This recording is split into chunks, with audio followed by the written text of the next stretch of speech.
Gentlemen, start your engines.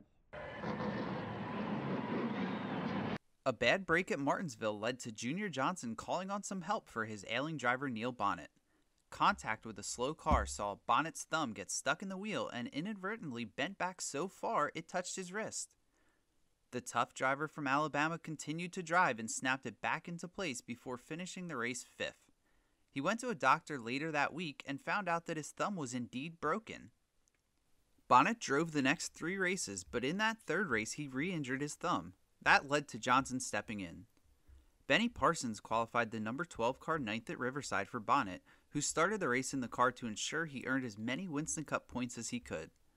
After taking the green flag, he quickly came in the pits and gave way to Parsons. Bonnett went up to the MRN radio booth to call the rest of the race, while Parsons battled his way through the field to finish second. The following week at Pocono, David Pearson was tabbed to help out Bonnett. The legendary driver went out and surprised everyone, putting the number 12 car on the pole. Bonnett started the race once again and managed to make a few laps before coming in under caution for relief. Pearson, who was 49 years old and had made less than 30 starts the previous 4 years combined, hopped in the Budweiser Chevrolet and eventually brought the car home 14th. The 1985 Busch Grand National Series Dixie Cup 200 will go down as one of the more unique relief driver instances in NASCAR history.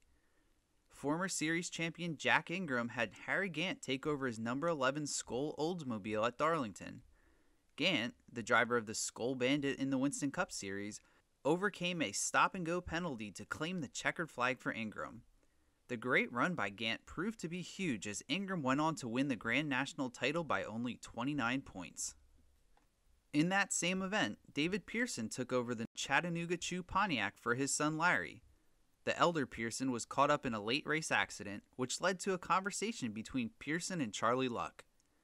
Again, this driver swap proved to be crucial as Larry eventually finished third in the series standings by only 15 points over fourth place finisher Tommy Houston. A frightening crash during the 1996 Winston Select 500 at Talladega left Bill Elliott needing surgery to repair a broken leg, which left him hospitalized for almost 2 weeks. He missed 5 races while recovering as Tommy Kendall and Todd Bodine piloted the car in Elliott's place. He returned to the cockpit at Daytona for the Pepsi 400, but things didn't go nearly as planned for the 40-year-old star.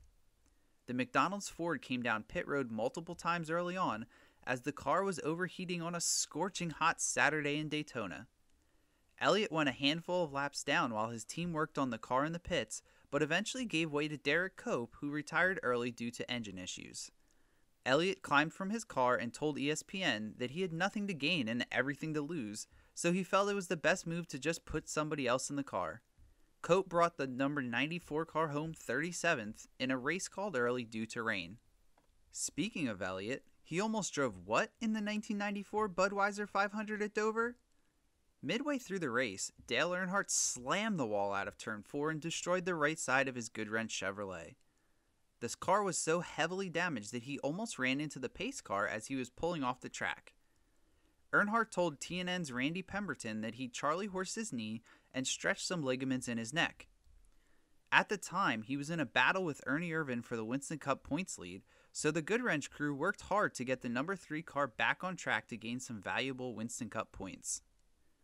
Earnhardt made some laps, but quickly radioed that he wasn't really feeling well after that hit. The team grabbed Elliott, who retired after 397 laps due to engine issues, and had him in the Goodwrench pits on standby in case Earnhardt wanted to get out of the car. Earnhardt toughed it out and brought his number 3 car home 28th. Keep an eye out for more from our He Drove What series, and please take a moment to like this video and subscribe to our channel. Thanks for watching.